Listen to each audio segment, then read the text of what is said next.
Oh yes, we are here. We are definitely here for you this evening. I know we are a few minutes late and we apologise. A few technical difficulties, but we are all ready now to welcome you to our November 2025 live question and answer session for our garment makers. And we have some nice questions, some nice comments, some good photos, hopefully a couple of very good prizes.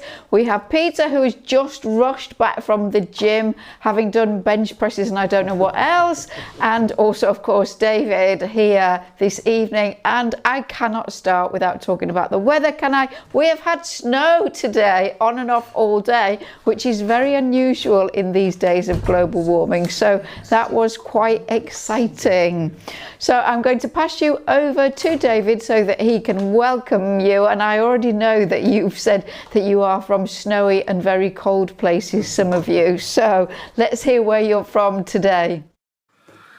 Hi everybody, so Silamon Creef, good evening from Somerset, Leslie Mack, I think you were on Tuesday night, weren't you, from snowy Aberdeenshire, Deborah from South Dakota, Fiona from chilly Swindon. I bet it's chillier here than it is in Swindon, they're a little bit further south than us.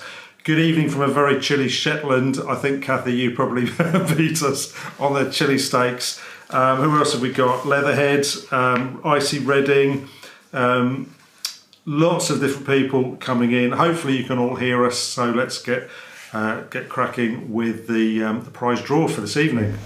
So, David, you will not be pleased to know that we are out of sync. We're not out of sync.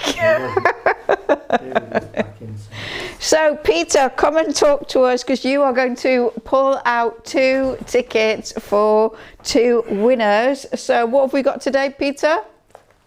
Oh yes, yes, fantastic prizes, yes. What are they? 2 marvellous books, yes. Right. People would kill for these books. Yes, okay. Yes. Yeah, really? Okay. So exactly the same as Tuesday for our quilters, a copy of my book, Quilting in the Limelight, which was the first book that I wrote, and then a copy of Applique Mastery, which was the second book that I wrote. There isn't a third book yet, but you never know.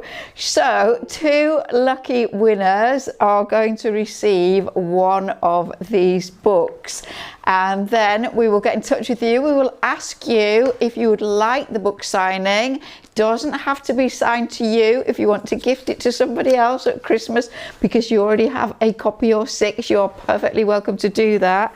So Peter, please, 2 numbers. Do your job, Peter. All right, okay, right. Flipping heck, he's got one thing to do and he can't even get that right.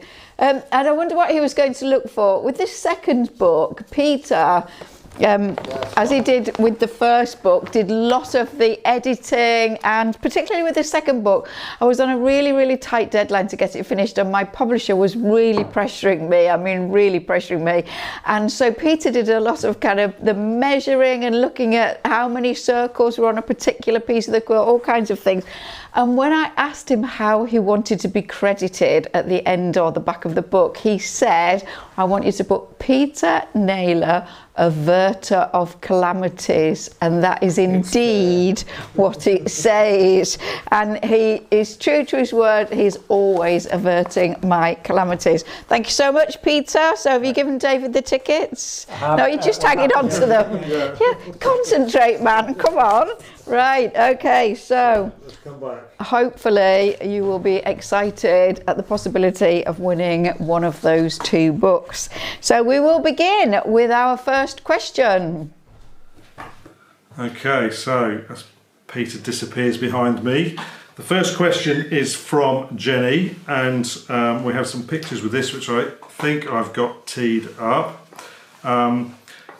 Jenny says, I've extracted a partially completed Thayer jacket from Grainline Studio from the naughty pile to seek your thoughts on rescuing it.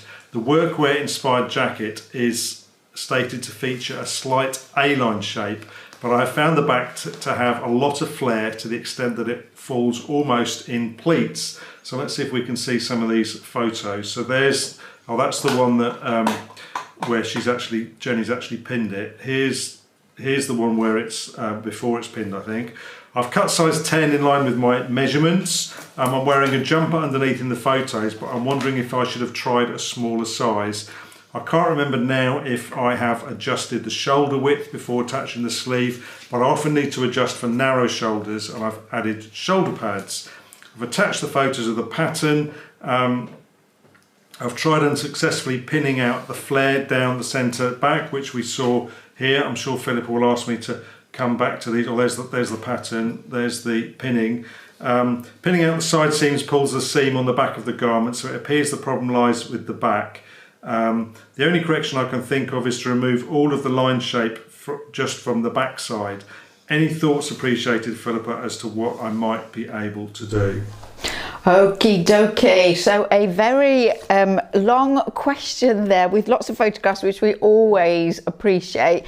I think that, you know, the actual nature of the cord fabric is quite a chunky jumbo-ish cord, and it's quite stiff. That will kind of make it stick out a little bit. But if we could just go back to the pattern image, please, David. So not the pattern piece, the pattern image, which is the actual drawing of the pattern. I do think this is really valuable information when you are purchasing a pattern, thinking about what you want to buy, because what I want you to do is look at the silhouette of the drawing, and also if there is a photo of a person, it's really helpful to see what it looks like on them. So you can see that the back is flared out particularly. I mean, it's same on the front, but if you look at the back, you can see there's a definite A-line kind of shape to that. Okay, thank you, David. Now then, I looked very carefully at the back of the pattern online, and so a size 10 was for a 38-inch bust. So sorry, a 37-inch bust, sorry. And then I looked at the finished ease on the bust, and the finished ease was 44. So that is 7 inches of positive ease, which is quite a lot. And that is at the bust. And then you've got that A-line shape. So you've got a lot of fabric at the lower edge, or the kind of the lower part of the garment. Now, if you have another look, I mean, it very much sort of depends how you want this to look and how fitted you want it to be. It isn't supposed to be a fitted jacket in that sense. There are no darts in the front or the back to shape it into the body. It is meant to be relatively loose, but I do think it is quite large over the shoulders. So again, David, I'm sorry, I'm going to ask you to go back to the photos. So the one with the 3 photos on, if you have a look at where okay.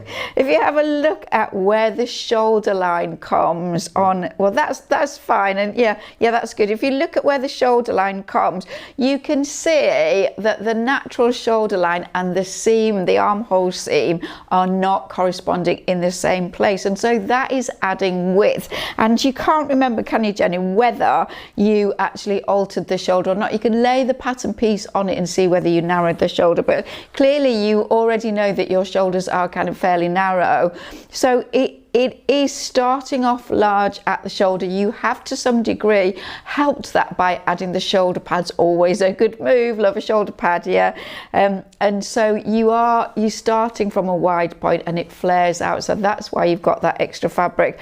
And yeah, basically it has to come from the shoulder if you are going to try and pin out through the length. But I have a little idea that you could mock up and just try. So what have we got here? I have got a it's a biker jacket, but it is in a knitted printed jersey, and it's actually a designer jacket that I bought from TK Maxx. Now, it was 2 sizes too large for me, but it was a really good price and it's a really good make. So the sleeves were too long, but that was easy to deal with because it had the cuff was quite deep, the hem on the cuff was quite deep, so I could just turn that back. But what I did in the back, and it's going to be a little bit hard to see this, it's only a short jacket, I put a piece of elastic, so I'm going to turn it round and hopefully David will be able to see it if he focuses on the table. So the lower edge of, yeah, that's in the way, yeah, thank you. The lower edge of the jacket is here, this is the back, and there's a shaped facing piece here, And what I did was I got a very wide piece of elastic. It doesn't come to the side seams, which are there. It's about 1/2 inch or so shorter. I put a nice piece of yellow fabric over the cut ends of the elastic, and they're very nicely kind of stitched on. It's not too much, but what I did was I have pulled it in at the back waist with that bit of elastic. And so if I turn it over, that gave a kind of little slightly frilled peplum effect to the back of the jacket. And if you can see there, it's got that bit of stretch to it, and that was just enough to pull it in. So I wonder if at the back waist you put a short piece of elastic, very nice and wide, because it's a big sort of heavy duty chunky fabric and a kind of robust style, isn't it? If you put a piece of elastic and stitched it down in the same way that I have done, so that it didn't go all the way to the side seam, but it just pulled it in that centre back a little bit, you would get a slight blues on effect to the centre back and down over the lower part of the jacket, sort of to where it finishes at the lower edge. So I'm going to say maybe, what's that, 8, 9, 10 inches wide length of elastic, something like that. That is the kind of measurement when you've stretched it a little bit, but you can try it. You can get a piece of elastic, you can pin it in place, and you can try it on and just see what you think. So that might be enough just to do what you needed to do, because if you really do want to have it kind of fitting perfectly over the shoulders, you're going to have to take it all apart. So should you want to make it again, yes, I think you might be better starting with the smaller size. But when you're looking at a pattern, and this is just general information for everybody, if it's there, it's very pertinent. Look at the body size of the size of pattern you are choosing and look how much ease there is. Take that measurement, you know, and just hold the tape measure with that amount, step into it and kind of see how much you think that it looks like on your body, and is it more than you want. Compare it against jackets or other garments that you've got so that you can see what works for you, what kind of a silhouette you like, how loose you like it, and that should help you. So that is my best shot for you on that one, and so I wish you lots of luck with it, because it is very nice. You've already done a lot of work into it, and you should definitely finish it and wear it, you know. And even if you only wore it for kind of jobs like, I garden in a fur coat, so I was going to say gardening, but outdoor jobs. It isn't. Oh, it's not a real fur coat, it's a fake fur coat, but it is my kind of working outside coat. So, you know, you can never be too overdressed is always my mantra. So good luck with that one. Okay, thank you, Philippa. So the next, well, it's not really a question, it's just a thank you really from Paula Pattengale. And Paula says, no questions, just a sincere thank you for all my learning from your courses. And she says she saw an article about you and your quilting in the last issue of American Quilting. Impressive. Keep teaching. We all have so much to learn. And that's from Paula Pattengale. And she says, always a beginner. That's really lovely. Thank you, Paula. That's so kind of you. Yeah, I did a little interview article for American Quilter, which is the magazine of the American Quilter Society. And they put together a really lovely little article. In fact, I've got a copy upstairs. I should have brought it down, but very bright and colourful with some nice photos in. So, yeah, you may or may not have seen that. But don't forget, you've got until the end of 2028 to continue learning from the classes. So plenty of time to get stuck in with the projects and to remind yourselves of little techniques that you wanted to try out or that you need a reminder of. So lots and lots of time still to enjoy it, which prompts me to say, David, you've got a little treat for everybody in your library, in their libraries, that as a result of the last session that we did, we promised you we would put bound buttonholes in your library, and it didn't get done in a very timely manner, but it's now there. David's actually done it this evening. So you will find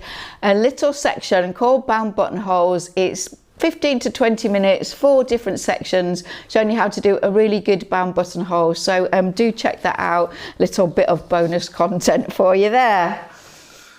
But not yet. Wait till you finish watching the Because that's not going anywhere. You've got years to watch that. Yeah, it only went up tonight, so if there's any problems, let us know and we'll get that sorted. Okay, the next question is from Sue Anderson.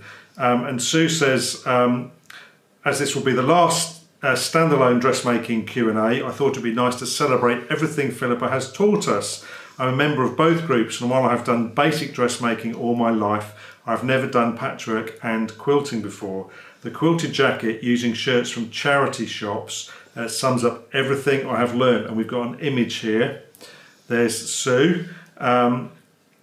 Sums up everything I've learnt: precision piecing, altering a pattern, attaching binding, adding pockets, and she says we all love a pocket, which we all know that Philippa also loves a pocket, and so much more. The classes have given me a bucket load of new skills and the confidence to use them. Thank you so much. I'm now revisiting all the classes and making copious notes. And that's from Sue Anderson. So your jacket looks absolutely gorgeous. You've done such a nice job with it, and such a lot of work has gone into that, but it's really paid off. It looks fantastic. Your piecing looks absolutely spot on. I love the distribution of your squares. You know, that blue square that you've got is dominant, but you have positioned it really carefully around the actual garment, and it just works absolutely perfectly. Great pockets, great binding, your contrasting lining looks fantastic. Everything looks really nice. The only thing I'm going to say to you is you look very serious on the photograph. You should be so delighted that you've done something that is so wearable and looks so good. I am sure you will get lots of compliments on such a lovely jacket. So well done, and thank you for all your lovely kind words. Okay, so I'm just teeing up the next picture for the next question. So the next question is from Carol Fish. And Carol, I think you said hello, so I think you're watching. Carol says, "Hi David and Philippa, I want to use this pattern to make trousers for myself. I want to do version 1, and let's have a look at the image. Yes, we have got the image. I want to do version 1, which is, for those of you looking at the picture, it's the bottom right and it's the one on the left. But I want to make the legs a bit straighter rather than tapered, so not quite as straight as version 2 on the right. The trousers have a side panel inserted between the trouser back and the front. I've attached photos and hope you can see clearly what I want to do. Can you suggest how I should go about altering the pattern? I also want to make them ankle length rather than calf length. The seams are flat fell seams." And she says, just PS, version 2 are too wide all down the leg, so that's why she's not doing that one. So, Philippa, what do we think? So, Carol, some people are never satisfied, are they? They've given you a slim-legged option and a wide-legged option, and neither of them are what you want, but that is fine because that's what we are here for, and with all your sewing skills, I do not think you'll have any problem with that. Now, this is not a pattern company that I know. I mean, some of you may know it, Sew House 7, and again, I had a quick look online, and they've got some nice patterns, actually, and some nice, easy to wear looking blouses and various things, and these trousers look great because they've got pockets. Yes, we've already said we love a pocket. They look like a nice big pocket, easy to get your hand in, and also an elasticated waist, so easy to get on and off and comfortable in wear. So what they also have is, are we able to zoom or not, David? Is that not possible? Okay, so if you can see the top picture, there is there isn't a front and a back only. There is a strip of fabric that goes down the side of the leg. So the main pieces are 3 pieces instead of the usual 2. Now, what we can also see is there's the narrow version and the wider version. What I would do is I would get the pattern pieces out for all of those sizes, and I would look and see what the difference is. So I would put the larger, wider leg pieces down on my table first, and then the same size pieces, but with the narrow leg version, I would put and lay those on top. And then I would look at what the difference is and how they have added on for the wider leg version. So let's say, for example, the lower edge on the front at the side seam, or the seam towards the side, there is 3 inches difference between the narrow leg version and the wider leg version. Well, then I would go in the middle and I would put an 1.5 inches on there, you know, if that's where you felt you wanted to be. Another good point is to get a pair of trousers that you like the width of, and again, measure them and put your leg into that measurement and see what you think of it, okay? And then see how that corresponds to what you would get from the trouser pattern. So I think you've got all the information in the pattern already. You're going to lay the smaller, narrower leg on top of the wider leg pattern. You're going to see what the difference is, and you're going to go somewhere in the middle of those two different measurements and redraft your own pattern, and then of course add length on. If you're going to go, if it goes straight down, you can just add whatever you want for a hem. I would have quite a substantial hem, but if it still tapers wherever the hem's going to be, don't forget that you need to do that on the little bottom bit so that when you fold up the hem, it's not tight and it will sit exactly in the right place. So good luck with that. I think it's all very easy and very doable, and you have all the skills you need. Okay, thank you, Philippa. Hopefully that gets you in the right direction there, Carol. Okay, the next question is from Tracy, and Tracy says, I haven't had a chance to complete all the dressmaking classes yet, but have looked through the list of pattern alterations and I can't see one for forward shoulders. Now, we were wondering what forward shoulders meant. I would be grateful if someone could point me in the right direction, or if Philippa could perhaps cover this in the next live session. And that's from Tracy. Right, yes, Tracy, I was a little bit unsure exactly what you mean on that, and I think that really we could do with a little bit more information, but I will cover what I think might be the issue. I wonder why you feel that the shoulder line isn't in the right place. So what I'm going to start off by saying is, let's just say you are going to make a blouse and you do a mock-up and you can see that the shoulder line isn't where it should be on the top of your shoulder. So if you made a toile up, you can very easily draw in where you want the shoulder line to be. It may not be a parallel line in relationship to the existing shoulder seam. You know, it could be slightly wedge shaped. So draw that line in, and whatever you chop off the back, you add on the front, or whatever you chop off the front, you add on the back. It's really simple. You're not changing the measurement of the armhole circumference. You are just moving that seam line. So that makes sense, David? Yeah. Okay, but I think that there may be more kind of physical reasons, bodily reasons why you have that. And I wondered whether it was perhaps to do with a little bit of round shoulderedness or something like that, that was pulling the garment in a particular way, and that you were not getting the shoulder line where you wanted it, not just because it was a shoulder issue, perhaps there was another issue going on.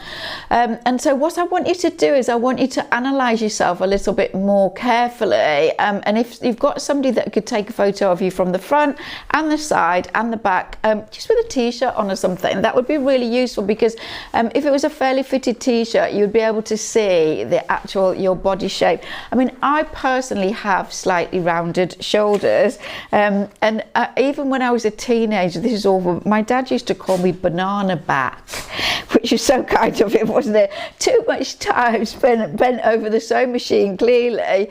And so I need to add a little bit of fabric into the back of a shirt or a blouse or something like that. And sometimes maybe just take even this like little bit out of the front, because if you're adding fabric in the back and you're like this, you've got excess fabric in the front. So I would have another look and just analyse your body a little bit more carefully and thoroughly. And then I think it's very well worth you watching both the shirt class and the blouse class, because they both have a variety of alterations in them for a range of different issues to do with fitting on the shoulder, also arm fitting, upper arm fitting as well. So hopefully, if it is just simple as moving the line, you know now what to do with that. But if there are other things you need to consider, please just reanalyse your body and then have a look particularly at the blouse class and the shirt class, and hopefully you will find all the information that you need. Okay, thank you. So the next question it's similar in a way. This is from Brenda, and Brenda says, I have a question regarding bodice fitting. I cannot figure out which adjustment I need. It seems like every bodice has extra fabric at the front armhole between the bust and the shoulder. Is this a shoulder adjustment, a rounded back adjustment, or a bust adjustment? This happens on store-bought tops as well. Thank you for any assistance, and that's from Brenda.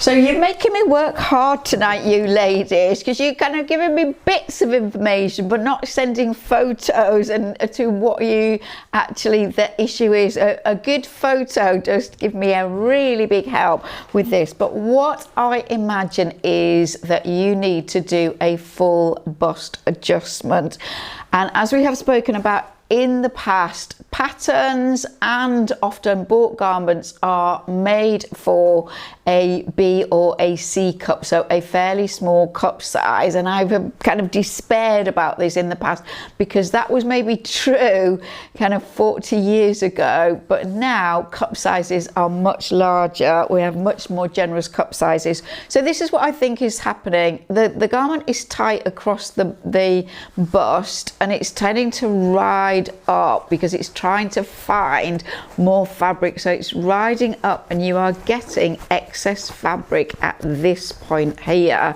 almost like a pleat, and you would notice it particularly on a sleeveless woven fabric garment. You would have excess fabric here. So what you are needing to do is you are needing to add additional fabric on the horizontal and on the vertical plane of the front to give you more fabric so that the garment's not pulling and stretching, riding up and creating pleats at the armhole. And so the good news is, and we didn't check it out, Brenda, often we check out whether you've watched it, but you have got the full bust adjustment video in your library. You may well have watched it, but if you haven't watched it, you need to watch it again. It would be quite interesting to know what your cup size is, whether my guess is correct or not, but that is where I think you are coming from with that. So the information's all in your library. Hopefully that is going to sort out the problem for you, and you will never have that issue again. In a homemade garment, in a shop bought garment, you still might, but then all the more reason to crack on and keep sewing your own stuff. Okay, thank you. Hopefully that helps, Brenda. Now we've got another one here for you, Philippa, from Isla. And Isla says, I am slowly making a pair of trousers, slowly due to competing demands. However, winter is my best time to catch up. So my query is, what are the advantages and disadvantages of applying the curved waistband or facing? A, doing it piece by piece, or B, sewing the waistband pieces all together first and then applying to the waistband. I'm dithering as I found fitting very tricky the first time that I made trousers. Would be good to hear about the methods again. I'm using the pattern that you used, I believe, in your class, and thank you so much. And that's from Isla. And Isla, I had a good old route through my patterns this afternoon, and could I come up with that pattern? I could not, but I do have patterns for England up there, so maybe no excuse. But it's one of these patterns. I can't now remember whether it's Buttrick or Style or Stimpista, but anyway, it's a really good fitting pattern, and within the pattern you have the option of a slim fit, a regular fit, or a curvy fit, and so within each size you've got options on what you can choose. So it is really good from that point of view, but it doesn't have a continuous strip waistband, the type of waistband that you get on jeans and that kind of trouser. The actual waistband is a fitted curved waistband, and it curves in two directions. So instead of being a straight strip, just imagine, for example, the back waistband. There's no zip in the back, it's just the white back waistband. It curves slightly in this direction, yeah, like so, but there's also a little bit of a curve and a widening at the lower edge. And if you think about your body, and this is particularly women, not so much men, are a bit more straight up and down, but if you think about your waist, if this is your waist, you don't just go straight down from the waist, you curve, and some of us curve more than others from the waist. So if you have a pieced shaped waistband, it is going to sit and fit your body better, and tends to sit sort of just on the waist or just below the waist. Often a straight waistband can kind of just move up above the waist a little bit, okay? So it's going to follow the contours of your body and more truly to what your body actually does, rather than the straight strip, which just tends to kind of sit upright and does tend to sit a bit higher on the body. So that is going to give you a better and hopefully more comfortable fit. So having decided, yes, that's what you are going to use, how should you stitch it to the garment? Should you, for example, if we have got a pair of trousers, there is a single shaped piece for the back waistband, and you're going to have a front fly on the trousers. You're going to have a left front waistband piece and a right front waistband piece. So what should you do? Should you sew each of those individual waistband pieces to the trouser first? So should you join the centre back seam and then sew the waistband piece onto that, set that to one side? Should you then sew the waistband piece onto the left front leg and the right waistband piece onto the right front leg, and then seam up through the side seams and put it together that way? Or should you join the front and back legs together, join the side seams, do the crotch seam, join the three pieces of the waistband and put them on all in one?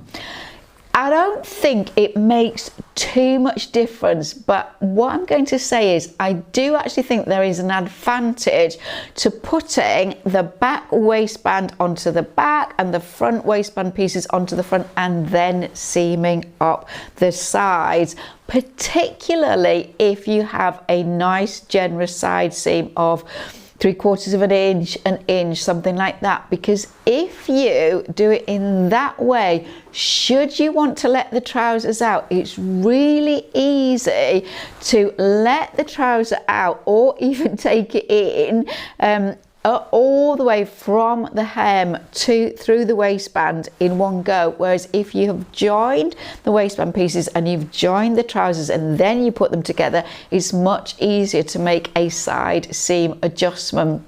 And if you look at men's tailored trousers, not men's sort of chinos or jeans or something like that, you will see that the back waist band is also cut in two pieces, and the back crotch seam tends to get wider as it goes up to the waist, and the seam allowance on the centre back waistband piece is quite wide, and that allows the trousers to be let out very easily from the centre back should that be needed. So hopefully that has answered all of your needs on that question, Isla. I do hope you have success and your trousers are super comfortable and you really enjoy wearing them. Thank you, Philippa. Okay, so our next question, again, it's not really a question. This is from Deborina, or Deb. I'm not sure whether she calls herself Deb or Deborina. And we have an image that goes with this. Let me just check that I've got the right one set up. There she is. That's Deborina, and she says, I'll be travelling when we are live this month, but I wanted to share my palazzo pants that I asked about a number of months ago. And then she says, oops, I mean trousers for the Brits. I think we know what you mean there, Deborina. We're good. And also the top that I made to go with them. I finally did get this ensemble done, and I wanted to send along some photos of the construction process. The top was a lot more work than the trousers. And then the picture on the left is Deborina wearing her outfit in Paris earlier in the month. And then she says, thank you for all your good work over the years. It's been a true joy with lots of good information imparted in both quilting and garment making videos and Q&A sessions. I will certainly miss these monthly Q&As, and you too especially. With much appreciation, and that's Deb. So Deb, you look absolutely gorgeous. I am so delighted to see that photograph. I mean, your trousers, your top, you look amazing. You've done a fantastic job with them. It's so nice to see the garment after we have answered a question on it. And I know that we only kind of chatted about the trousers, but your top looks beautiful, really French, chic, Chanel style, fantastic buttons. And you've got the most beautiful, beautiful silk lining there. By the look of it, it looks like a really classy ensemble there. Absolutely perfect for wearing in Paris. So thank you so much for sharing that. So nice to see it. Well done. Yeah. So that's what kind of reminded did you get that buttonhole posted? So Deborah, you gave us the prompt we needed last month, and then finally we got to it this month. So I was just going to share something with you, because the dress that I'm wearing, it's a very heavy duty printed canvas, which I bought at a quilt show somewhere, but it's got a kind of handkerchief hem. It's got a very kind of interesting up and down hem, and just what I wanted to show you was that I've turned up a small hem, so it's got all these corners on it, but this is a piece of 1930s or 40s printed ribbon that, again, I bought it at the Houston Quilt Show, but I have used that trim on the inside of the hem, and because of the shape of the hem, the fact that it's this handkerchief hem, you do actually get a flash of that and you get to see it. So if you've got anything like that, it can be nice to put a contrasting hem on it or a contrasting trim, because you do actually get to see it. And Peter did say to me, was this a new dress that I was wearing? And I said no, that I made it 2 or 3 or possibly more years ago, and yes, I have worn it before, but I do want to show you something. So 2 things here. This is a belt. Oops, I've got my mic on there, which I forgot on my battery pack. This is a belt that I bought in the early 80s when Next first opened, and it's leather, and it's the most fantastic quality leather belt. Well, they wouldn't make it like that now.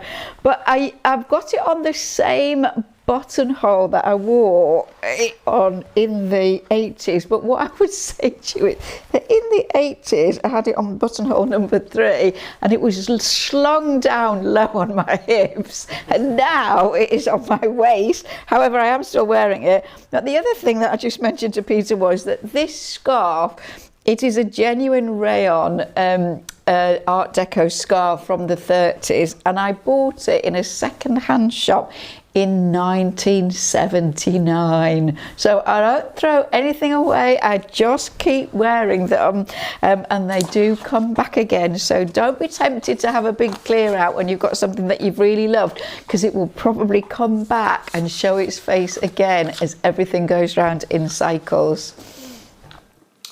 Thank you.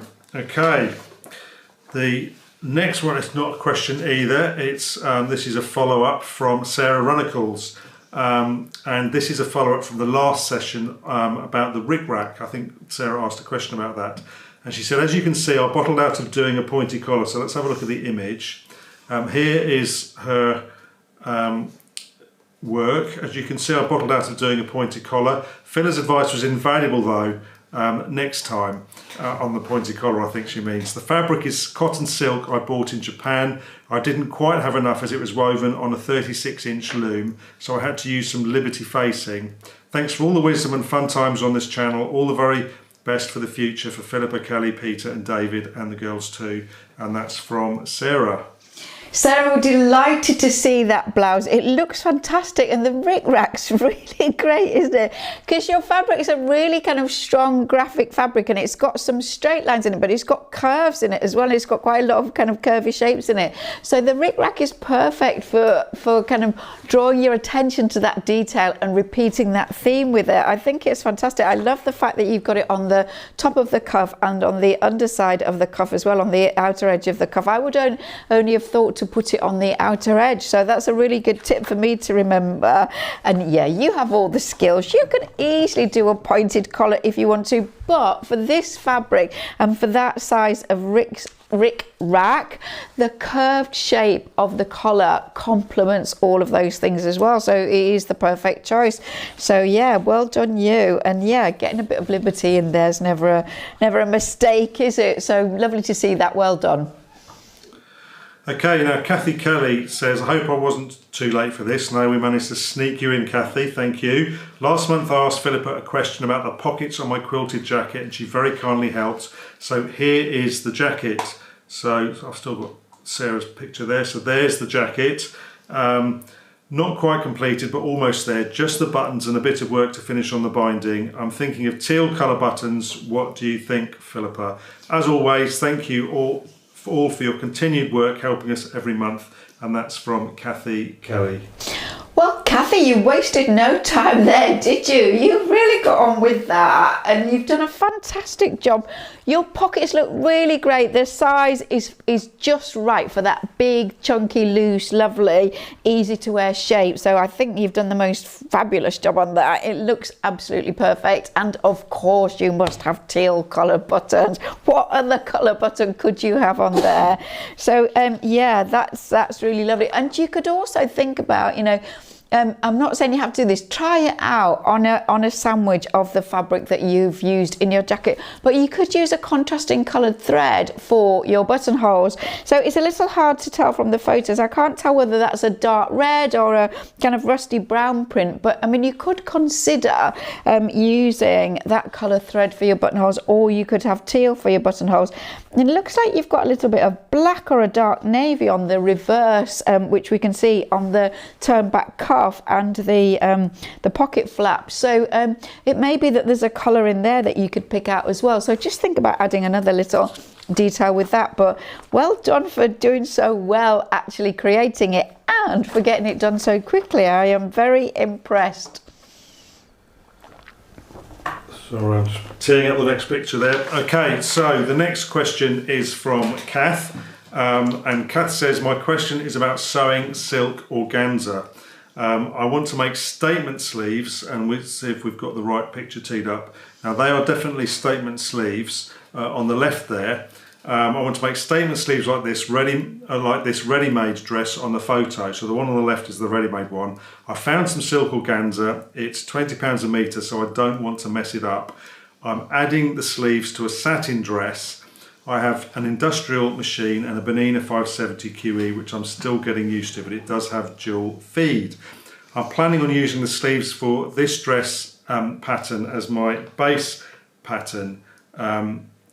Any tips for needle size and type? I'm thinking microtex, foot pressure, finishing raw edges, serger or zigzag, general things I need to be aware of. I've never seen silk, I think she means sewn silk fabric before.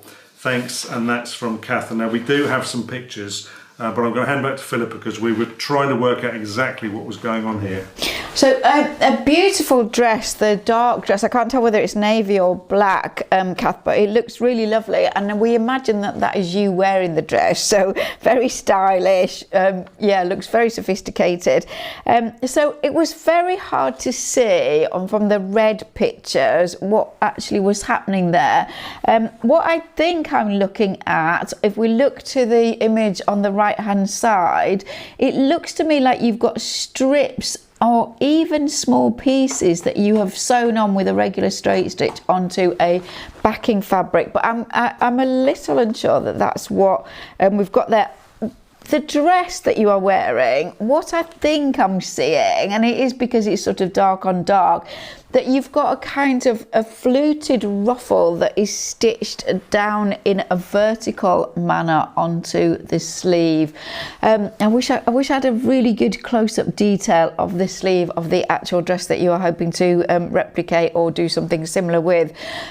So what I think that you're probably going to do is you may be going to cut a spiral, which will be a smaller measurement on the inside than the outside. So if you can imagine a kind of uniform spiral, that if you then stretch that out and it was stitched onto the dress, that it would create this waterfall effect, this soft fluid flowing roughly design, but not gathered, just flowing and fluted. And I imagine that there are kind of multiples of those going on down the sleeve. I think you need to do a little bit of experimentation, and I know you haven't got a lot of fabric to play with because it's expensive, so you won't have bought extra just to have a kind of test out. But yeah, definitely a microtex needle. And for the silky chiffon, I would have said a 60 microtex needle is probably where you want to be with that. And I think you want a very fine thread if you are going to finish off the edges. So I would have a look at the Superior Threads Kimono Silk and have that in the bobbin and on the top. You definitely want to be sewing with your straight stitch plate. Now then, I'm trying to think in the gowns and wraps class where I do a double folded, very narrow edge on a fine fabric.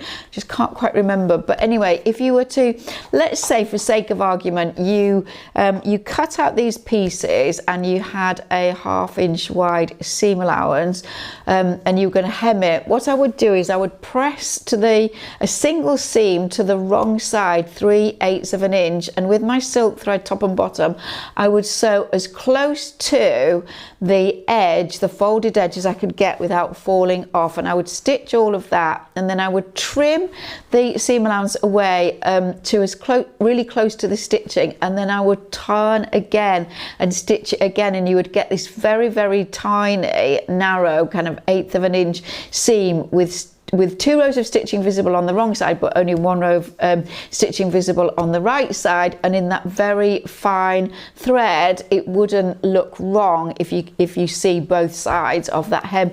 But I wonder if you have a serger, an overlocker. I have a serger that does a 2-thread kind of hem overlock, a really, really narrow hem, and it works beautifully for silk, so you could try that.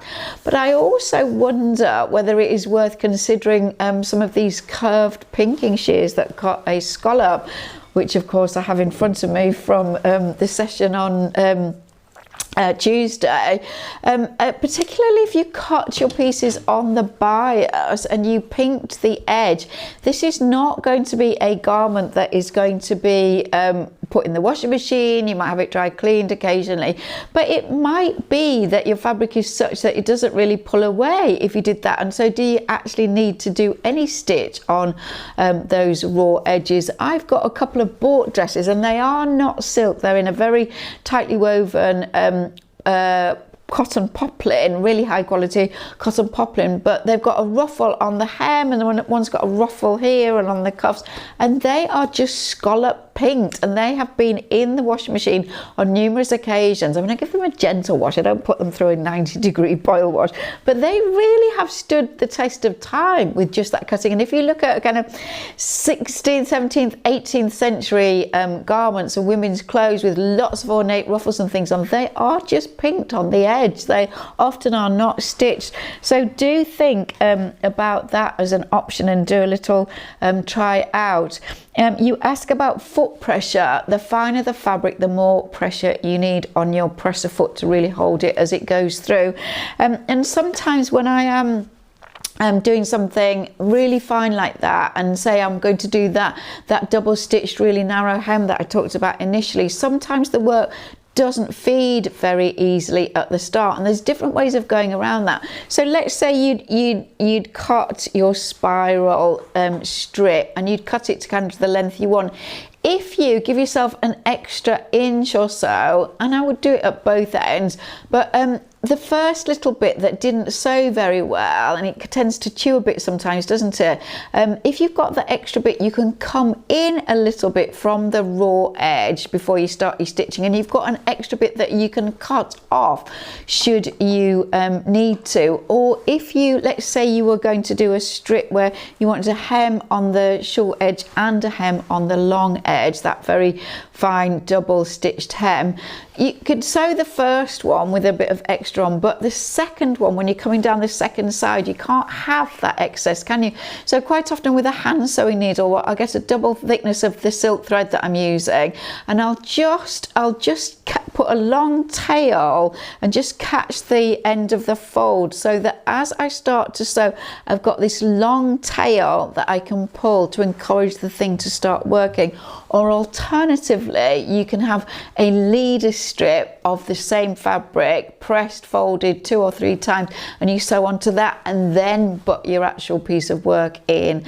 And so lots of different little tips about how you can deal with that. So I'm sorry sorry that I struggle to kind of see exactly what it is that you are doing with that, but I do hope that that gives you some pointers and gives you some confidence to actually get cracking with it. But do spend a bit of time actually doing a little bit of sampling first to make sure that you've ironed out all of those machine setup issues, and don't have your stitch length too short if you're using regular straight stitch. It doesn't need to be, okay? And I mean, just keep thinking about this. You know, you could do a little tiny little zigzag on the edge, so lots of things. What did I talk about? A shell edge on something? Anyway, so lots of options there, lots of little bits of testing things out before you actually go ahead and launch into it. It does remind me of a dress that we made for a lady in Saudi. I've chatted about it before, but she was a really big lady, and we're making her this evening dress, and it was similar in that it was satin. It was actually a scoop neck, but it was a fitted bodice into a very full skirt, and that was in a kind of goldeny yellow colour, and then she got brown chiffon, and she had these actual fluted frills sewn on the sleeves. And I'd say she was a big lady, and then the sleeves kind of doubled her width, but she was absolutely thrilled to bits with it. It really did make a lovely statement. So good luck with that. Now I think we need to call Peter back, because yes, I think if we just shout up the stairs, so just to give him an opportunity to come and finish the job. So as you know, this evening or today is our last session just exclusively for our garment makers questions, and that on the 16th of December we will have our kind of finale session for both of our quilt makers and our garment makers. And yes, there will be some question answering done in that, but we will be having kind of little review and seeing some of your work, and a little bit kind of celebration of the past however many 6 years that it is. But don't forget that you have an absolute kind of wealth of live sessions in your library going back a very long way. And you know, yes, sometimes a similar question does get asked, but we've been asked many different questions over the years, and so you know, do revisit those sessions as well as your classes, so that you know you've got all that information there, because they're fun, aren't they? We have a really nice time. It's lovely to see what everybody's done, and there are lots of interesting questions which may not be something that you're looking for particularly at the moment, but they may spark up, oh yeah, that's really useful, I can use that for such and such. So Peter, come in. Oh, you've smartened yourself up. Yeah, so you haven't got your four-waist stretch leggings on, have you? No. So who are our lucky winners, Peter? Our lucky winners this week are Hazel Kimber and Paula Baker. So, and you could read that quite easily, couldn't you? Yeah. Oh, and you've got some good aftershave on as well, haven't you? Yes, courtesy of you, dear. Yes, it is. Yeah. He's wearing Oud by Guerlain. No, he's not. He's not. Oh, what are you wearing? I don't know what he's wearing. Classic, you got it, me. German. It's Knees 10? It is, yes. Right, okay. Now, this amazing book called Perfume, and it rates classic perfumes, and I always try to buy the one that gives 5 stars, because that's the highest, but with the fewest dollar signs, which is the least expensive. That's what we aim for. The best quality at the most reduced price. Yeah, absolutely. So, to Hazel and Paula, David will be in touch. Don't forget that we really would like to know who you would like the book signing to, whether it is you or somebody else. So thank you for all your great questions. Thank you for sending in photos of what you have achieved, particularly as a result of questions that we have answered on this sessions. It is, as I say, all the time lovely to see that. So we will continue to wrap up and keep warm and keep being as creative as we can possibly be, won't we? Yes, have yes. A little addition. Oh, what a surprise, Peter. No, it's because of watching this where we can see what's the viewers seeing, right? Okay. If it flicks to David, go to you, David. People can see, just manage to see, that there are 3 large clocks behind David's head. And those that haven't visited the house, which will be many, of course, will wonder why the clock on the right isn't the correct It's not in time. focus for that. It doesn't matter. We can see We that can- it's not yeah, the correct I can- time. okay, Yeah. I'm not focused. Because the clock on the right is always doesn't actually work. It did work at one point, but now doesn't work, and so Because we sent it to be repaired and they dropped it and completely ruined it and then denied that it was their fault. so what do you do with the clock that doesn't work? We set it at 10 to 3, and those with poetry knowledge will know the famous line in the poetry: it stands the clock at 10 to 3, and underneath the clock there was the little line, and is there honey still for tea? And who's It's Rupert Brooke, Grantchester. It's not a very good poem, actually. But we have been to, we did a bike ride to Grantchester, didn't we, Peter, in honour of the poem. And Grantchester is a very pretty village, and it's also a TV programme, isn't it? It's a detective programme. It's just on the edge of Cambridge. Yes, so if you're ever there, you must go to Grantchester and see. So I think, Peter, we've been so busy working, I haven't actually cooked anything this evening, so I think it is honey for tea. All right, okay. You can have change from the sun, yeah, you can have bread and honey. So, to all the lovely honeys out there, until we see you on the 16th of September, as I was saying, keep warm, keep creative. Send us some pictures in for our grand finale on the 16th of December. Thank you very much for joining us. From David. Bye-bye. And from Peter. Bye-bye. And from me. Thank you so much for spending time with us. It's always a pleasure.